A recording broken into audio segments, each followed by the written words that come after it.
கார்த்திகை தீபம் சீரியல்ல என்ன நடக்குதுன்னு பார்க்கலாம் வாங்க வீடியோக்குள்ள போலாம். எதுக்கு இப்படி ஒரு மெசேஜ் அனுப்பிச்சிங்கன்னு கார்த்தி கேட்குறாங்க. அதுவா அது அம்முவை சமாதானப்படுத்துறதுக்காக நான் அனுப்பின மெசேஜுங்கிறாங்க தீபா. ஆமா தீபா, நீங்க பரிகார பூஜை பண்ணறது ரம்யாவுக்கு தெரியுமான்னு கேட்குறாங்க. தெரியுமே, அவ தானே எல்லா ஏற்பாடையும் பண்ணனான்னு சொல்றாங்க தீபா. சாமியார் சொன்னதுமே இது ஆபத்தான பூஜையா இருக்கு, அதனால இதை நீ செய்ய வேண்டாம்னு என்கிட்ட முதல்ல எதிர்பார்த்தா இருந்தா அவளை சமாதானப்படுத்துறதுக்கு தான் இப்படி ஒரு வாய்ஸ் மெசேஜ் அனுப்புறேங்கிறாங்க. சரி, அந்த சாமியாரை உங்களுக்கு எப்படி தெரியும்னு கேட்குறாங்க கார்த்தி. அம்மு தாங்க கூட்டிட்டு போனாங்கிறாங்க. சரி, அவங்களுக்கு எப்படி தெரியும்னு கேட்குறாங்க. நான் சொன்னதுக்கு அப்புறம் தான் அவளுக்கே தெரியுங்கிறாங்க தீபா. எனக்கு ஒன்றும் புரியலையே, நீங்க சொல்லித்தானே சாமியார்கிட்ட அம்மா கூட்டிட்டு போனதா சொன்னாங்க. அப்புறம் அம்மாவுக்கு எப்படி அந்த சாமியார் தெரியும்? எனக்கு ஒன்றும் புரியலையே, குழப்பறீங்கிறாங்க. முதல்ல எங்க அண்ணி கிட்ட தான் நான் சொன்னேன். எங்க அண்ணி காத்து வாக்குல விசாரிச்சதை வச்சு தான் என்கிட்ட சொன்னாங்க. நான் இதை அம்மா கிட்ட சொன்னேன். அம்மா விசாரிச்சு சொன்னதுக்கு அப்புறம் தான் அவரை பத்தி நான் முழுசா தெரிஞ்சுக்கிட்டேங்கிறாங்க தீபா. சரி, உங்க அண்ணி தானே இந்த சாமியாரை பத்தி சொன்னாங்க, அப்ப ஏன் பரிகார பூஜை பண்ணும்போது உங்க அண்ணியை கூட்டிட்டு போலேன்னு கேட்கறாங்க.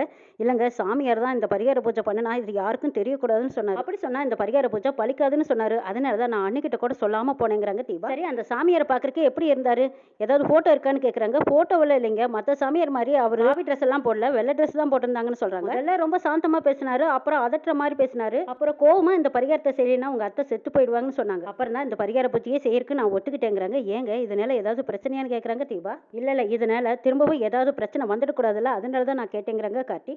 சரி, நீங்க வீட்டுக்கு போங்க, நான் இங்கிருந்து அம்மாவை பாத்துக்கிறேன்னு சொல்லி கார்த்திக் தீபாவை அனுப்பி வைக்கிறாங்க. தீபாவும் சரின்னு போறாங்க. வீட்டுக்கு எல்லாரும் போயிருக்காங்க. அங்க ரம்யாவும் கூடவே போயிருக்காங்க. அங்க மைதிலி எல்லாத்துக்கும் காப்பி கொண்டு வந்து கொடுக்குறாங்க. எல்லாரும் காப்பி சாப்பிட்டுக்கிட்டே பேசிட்டு இருக்காங்க.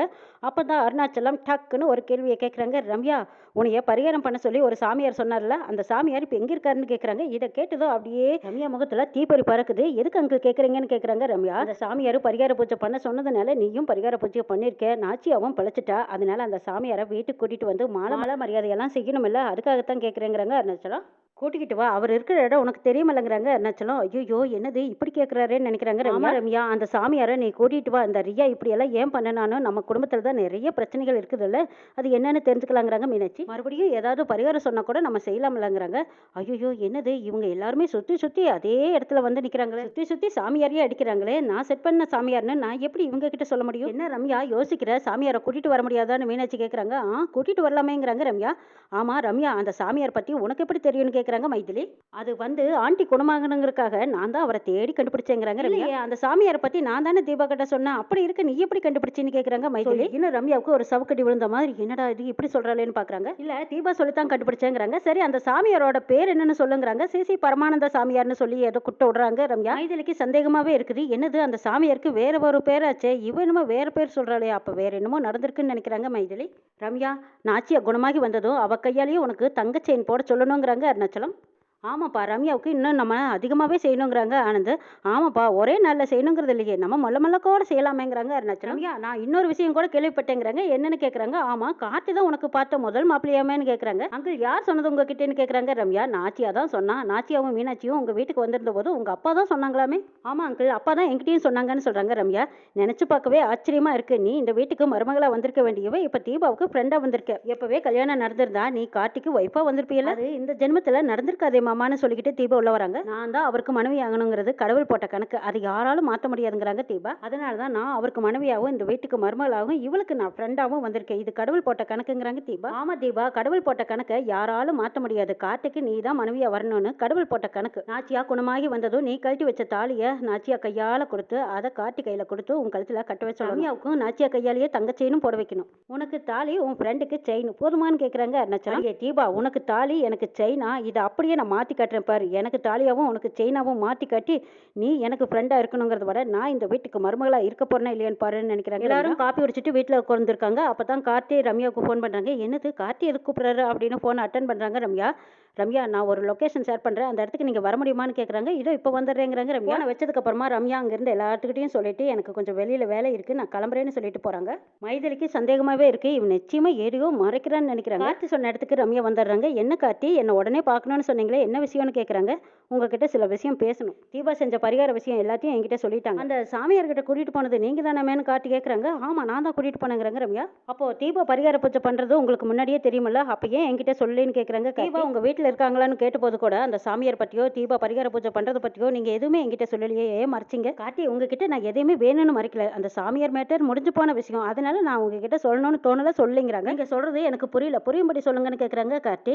ஆமாம், முதல்ல நானும் தீபாவும் அந்த சாமியாரை பார்க்கறக்காக ஆண்டியை காப்பாற்றணும்னு போனோம். தண்ணியில் மிதக்கிற பரிகார பூஜையை செஞ்சால் உங்கள் மாமியார் பொழைச்சிக்குவாங்கன்னு சொன்னார். எனக்கு அதில் உடன்பாடு இல்லாதனால தான் நானும் அதை ஏற்றுக்கல. இந்த பரிகார பூஜை வேண்டான்னு சொல்லி நானும் ஸ்ட்ரிக்டாக சொல்லிட்டேன். அதுக்கப்புறமா எனக்கு தெரியாமையே சாமியார்கிட்ட பேசி அவள் இந்த பரிகார பூஜைக்கான ஏற்பாடெல்லாம் பண்ணியிருக்கா. அதுக்கப்புறம் தான் நடந்த விஷயங்களெல்லாம் உங்ககிட்ட ஏற்கனவே சொல்லிட்டேனே அப்படிங்கிறாங்க ரம்யா. சரி, அந்த சாமியார் நெஜ சாமியாரான்னு கேட்குறாங்க கார்த்தி. குய்யின்னு திரும்பி பார்க்குறாங்க. அச்சோ, இன்னும் ஆழமாக போய் இப்படி புலன் விசாரணை பண்ணுறானேன்னு பார்க்குறாங்க ரம்யா. அவர் நெஜ சாமியாராக இருந்தால் இந்த மாதிரி உயிருக்கு ஆபத்தான பரிகாரத்தை எல்லாம் செய்ய சொல்ல மாட்டாரு, அதனால தான் நான் கேட்டேங்கிறாங்க. எனக்கும் அப்படி ஒரு டவுட் இருந்தது, அதனால தான் இந்த பூஜையெல்லாம் வேண்டான்னு நானும் சொன்ன தீபா கிட்ட. அவள் தான் கேட்கல, அந்த சாமியார் பார்க்கணும், உங்களுக்கு தான் அந்த சாமியார் தெரியுமல்ல, வாங்க போய் பார்க்கலான்னு கூப்பிட்றாங்க கார்த்தி. அச்சோ, இந்த சாமியாரை பார்த்தே ஆகணும்னு நிற்கிறாங்களே. இப்போ கார்த்திக்கு டவுட் வந்துருச்சு. இப்போ சாமியாரை பார்க்கணும்னு வேற சொல்கிறாங்க. இனிமேல் நம்ம ஒவ்வொரு அடியும் பார்த்து தான் வைக்கணும்னு நினைக்கிறாங்க ரம்யா. அச்சோ, தட்டு தடுமாறிட்டோம், கண்டிப்பாக கார்த்திகிட்ட மாட்டிக்குவோம் அப்படின்னு நினச்சிக்கிட்டு இருக்கிறாங்க ரம்யா. என்ன ரம்யா யோசிக்கிறீங்க? வாங்க அந்த சாமியாரை பார்க்க போகலான்னு கார்த்தி கூப்பிட்றாங்க. போகலாமேங்கிறாங்க ரம்யா. போகலாம் கார்த்தி, ஆனால் அந்த சாமியார் அதே இடத்துல இருப்பாங்கன்னு சொல்ல முடியாது, வேற இடத்துக்கு கூட போயிருக்கலாமல்லங்கிறாங்க ரம்யா. ஒன்றும் பிரச்சனை இல்லை, அவர் இருந்த இடத்தையும் மட்டும் சொல்லுங்க, மற்றதெல்லாம் நான் பார்த்துக்கிறேன்னு சொல்கிறாங்க. இதுக்கு மேலேயும் நம்ம மறுப்பு சொன்னோம், கண்டிப்பாக நம்ம மாட்டிக்கிட்டு போகிற மாதிரி கூட்டிகிட்டு போவோம், மற்றதெல்லாம் பார்த்துக்கலான்னு சொல்லிட்டு ரம்யாவும் கார்த்தியும் சரின்னு கிளம்பி போகிறாங்க. தீபா அபிராமி காலடியில் கழட்டி வச்ச தாலியை எடுத்து ஒத்து பார்த்துக்கிட்டே இருக்கிறாங்க தீபா. அத்தே, நீங்கள் குணமாகி வந்ததுக்கு அப்புறமா இந்த தாலியை உங்கள் பையன் கையால் கொடுத்து அதை என் கழுத்தில் கட்ட சொல்லணும். அவர் என் கழுத்தில் இந்த தாலியை கட்டணும், நீங்கள் கண்குளிர பார்த்து ரசிக்கணும். நாங்கள் 2 பேரும் ஜோடியை சேர்ந்து உங்கள் காலில் விழுந்து ஆசீர்வாதம் வாங்கினத்தை. இதெல்லாம் நடக்கிற வரைக்கும் இந்த தாலி என் கழுத்தில் இருக்காது, அது வரைக்கும் அந்த மஞ்சக்கவர் தான் என் கழுத்தில் இருக்கும்னு நினச்சி பார்க்குறாங்க தீபா. ஆமாம் தீபா, நீ சொன்னது தான் சரி.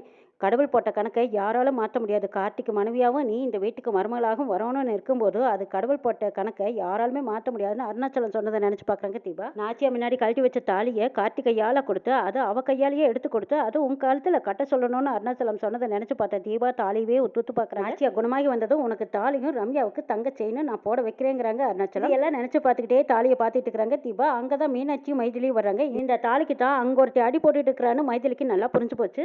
தீபா, என்ன தீபா தாலியவே பார்த்துட்டு இருக்கிற? அதான் அத்தை சீக்கிரமாக குணமாகி வந்துடுவாங்க, அதுக்கப்புறமா இந்த தாலியை உங்கள் கழுத்தில் ஏறிக்கோங்கிறாங்க மீனாட்சி. கூட பயந்துட்டே இருந்தேன் தெரியுமா, திடீர்னு தாலியை கழட்டி வச்சுட்டேன். சரி, இதனால ஏதாவது பிரச்சனை வந்துடுமோன்னு நினச்சேன். நல்ல வேலை, இப்போ அத்தை குணமாயிட்டு வர்றாங்க, சீக்கிரமாக நீ நினச்சதெல்லாம் நடக்க போதுங்கிறாங்க. அப்படியெல்லாம் இல்லை, உன் தாலிக்கு பிரச்சனை வந்துட்டு தான் இருக்க போதுங்கிறாங்க மைதிலி. என்ன நீ சொல்கிறீங்க? என் தாலிக்கு பிரச்சனையா? யாராலேன்னு கேட்குறாங்க தீபா. எல்லாமே உன் ஃப்ரெண்டால தான் சொல்கிறாங்க மைதிலி. எது அம்முவாலையா? அம்முவால எனக்கு எதுக்கு பிரச்சனை வரப்போகுது? என்ன நீ வளர்றீங்க, தெளிவாக சொல்லுங்கன்னு கேட்குறாங்க. அண்ணி, அவள் என்னோட க்ளோஸ் ஃப்ரெண்டு, அவள் எதுக்கு என் தாலிக்கு பங்குக்கு வரப்போறா? என்ன நீ வளர்றீங்கன்னு கேட்குறாங்க தீபா. நான் ஒன்றும் வளரல, உண்மையை தான் சொல்கிறேன்னு சொல்கிறாங்க மைதிலி. ஆமாம் தீபா, நான் கூட அத்தை உயிர் பிழைச்சதுக்கு காரணம் ரம்யான்னு தான் நானும் நினச்சேன். அதுக்கப்புறம் தான் மைதிலி சொன்ன சில விஷயங்கள் எல்லாம் ரம்யாவை சந்தேகப்பட வைக்குதுங்கிறாங்க மீனாட்சி. அப்படி சந்தேகப்படுற மாதிரி அவள் என்ன செஞ்சான்னு கேட்குறாங்க தீபா. ஆமாம், நான் ஆரம்பத்தில் செங்கல்பட்டில் ஒரு சாமியார் இருக்கிறாங்கன்னு நான் சொன்னேன்ல. ஆமாம் அப்படிங்கிறாங்க. அவர் பேர் எனக்கு அப்போ தெரியல, அப்புறமா நான் விசாரிச்சு பார்த்ததுக்கு அப்புறம் தான் அவர் வினை தீர்க்கும் சாமியார்னு சொன்னாங்க. நான் ரம்யா கிட்ட அவர் பேர் என்னன்னு கேட்கும்போது ஸ்ரீ ஸ்ரீ பரமானந்த சாமின்னு வேற ஏதோ தப்பா சொன்னாங்க. எனக்கு அவன் மேல டவுட் வந்துருச்சுங்கிறாங்க மைத்திலி. அது மட்டும் இல்ல, உன் மாமியார் உன் அத்தைக்காக நீ தானே பரிகாரம் பண்ணணும், அவ பண்ணேன்னு சொல்றாளே, அதை நம்புற மாதிரி இல்லையேங்கிறாங்க மைதிலி. அண்ணே, ரம்யா என்னோட க்ளோஸ் ஃப்ரெண்டு, நான் கஷ்டப்படக்கூடாதுங்கிறதுக்காகத்தானே அவள் பண்ணியிருக்கலாமல்லங்கிறாங்க தீபா. இன்னொரு டவுட் இருக்கு, நீ யாரையும் புண்படுத்துற மாதிரியும் மனசு நோகிற மாதிரியும் நீ யார்கிட்டையும் பேசவும் மாட்டே பண்ணவும் மாட்டே, சுபாவமே அப்படித்தான். ஆனால் நீ ரம்யாவை அப்படியே அந்த டீப்பாயில் கோர வச்சு ஆணியை வச்சு அடிச்சு ஆற்றுல விட்டதா சொல்கிறாங்களே, அப்படி நீ பண்ணியிருக்கவே மாட்டே, அது எப்படி நம்புறதுன்னு மீனாட்சி கேட்குறாங்க. அதாங்க எனக்கும் புரியல. அந்த பெண் சாமியார் என் கையில் மஞ்சள் கயிறு கட்டினாங்க, அப்போ நடந்தது எனக்கு எதுவுமே ஞாபகம் இல்லை. ஒருவேளை நான் அப்படி செஞ்சேனோ என்னமோங்கிறாங்க தீபா. ஆமாம், ரம்யாவுக்கு பார்த்த முதல் மாப்பிள்ள காத்து தானே உங்ககிட்ட எப்போவாவது அவள் சொல்லியிருக்காளான்னு கேட்குறாங்க மீனாட்சி. அவளுக்கே இந்த விஷயம் ரொம்ப நாள் தெரியாம தான் இருந்திருக்கு, இப்பதான் அவங்க அப்பா சொல்லி அவளுக்கு தெரிஞ்சிருக்குங்கிறாங்க தீபா. இதுல அவளோட தப்பு எதுவுமே இருக்கிற மாதிரி எனக்கு தெரியலங்கிறாங்க தீபா. அது தெரிஞ்சாலுமே அவருக்கு எனக்கு கல்யாணம் ஆயிடுச்சுன்னு தெரிஞ்சுட்டு இது யார் மனசும் கஷ்டப்படக்கூடாதுன்னு கூட அவ சொல்லாம விட்டுருக்கலாமல்லங்கிறாங்க தீபா. சரி தீபா, நீ சொன்ன மாதிரியே இருக்கட்டும், நான் சொன்ன சாமியார் விட்டுட்டு வேறொரு சாமியார்கிட்ட எதுக்கு கூட்டிட்டு போனா, அதுக்கு பதில் சொல்லுன்னு கேட்குறாங்க மைத்திலி. முதல்லயே நீங்க கரெக்டா அந்த சாமியாரை பத்தி சொல்லியிருந்தீங்கன்னா அந்த சாமியார்கிட்ட என்ன கூட்டிட்டு போயிருப்பா. நீங்க சொன்னதுக்கு அப்புறம் அவ விசாரிச்சு பார்த்திருக்கா, நீங்க சொன்ன சாமியாரை விட்டுட்டு அவளுக்கு தெரிஞ்ச சாமியார்கிட்ட என்ன கூட்டிட்டு போயிருக்கா. நீங்க நினைக்கிற மாதிரி அவ ஒன்றும் தப்பான பொண்ணு கிடையாது, சந்தர்ப்ப சூழ்நிலை தான் அவளை உங்களை எல்லாத்தையும் தப்பா பார்க்க வைக்குது. தீபா அங்கிருந்து விடுவிடுன்னு போயிடுறாங்க. என்னது இவ எது சொன்னாலும் நம்பவே மாட்டேங்கிறா, இவ வாழ்க்கையை அவ தட்டி படிச்சிருவாளோன்னு நம்மளும் பயந்து போய் சொல்லிட்டு இருக்கோம். நம்ம சொல்றதை நம்பாத அவளுக்கு ஆதரவாவே பேசிட்டு போறாளே, இவளை என்னதான் பண்றதுன்னு எனக்கு ஒண்ணுமே புரியலைங்கிறாங்க மைதிலி. சரி விடு மைதிலி, ரம்யா மேல இருக்கிற நட்பு அவ கண்ணை மறைக்குது, அவளே ரம்யாவை பத்தி ஒரு நாள் புரிஞ்சுக்குவா, சரிப்பா போலாம் அப்படின்னு மீனாட்சி மைதிலி அங்கிருந்து போறாங்க. தீபா தாலி எடுத்துட்டு போய் பூஜை ரூம்ல வைக்கிறாங்க. கடவுளே, இப்பதான் எங்க அத்தைக்கு உணர்வு வந்திருக்குது, அவங்க முழுசா குணமாகி வந்து அது என் புருஷன் கையால கொடுத்து அந்த தாலியை என் கழுத்துல பற்ற அதுக்கு நீ தான் துணையாக இருக்கணும்னு வேண்டிட்டு போகிறாங்க தீபா. கார்த்தி ரம்யாவை கூட்டிகிட்டு சாமியார் இருக்கிற இடத்த காட்டுங்கன்னு சொல்லி கூட்டிகிட்டு போகிறாங்க. ரம்யாவும் ஏதோ ஒரு இடத்த காட்டி இங்கே தான் அந்த சாமியார் இருந்தாருன்னு சொல்கிறாங்க. இங்கே தான் இருந்தாரா, நல்லா தெரியுமா அப்படின்னு கேட்குறாங்க கார்த்தி. எனக்கு நல்லா ஞாபகத்தில் இருக்குது, இங்கே தான் இருந்தாருன்னு சொல்கிறாங்க ரம்யா. கார்த்தி சந்தேக பார்வையில் பார்த்துக்கிட்டே இருக்காங்க. போலி சாமியாராக நடித்த சேகர் மறுபடியும் அதே இடத்துல வந்து மாட்டுவாரா, கார்த்தி கையும் களவுமா ரம்யாவையும் போலி சாமியாரையும் பிடிப்பாங்களா அப்படிங்கிறதையும் வர எபிசோடில் பார்க்கலாம்.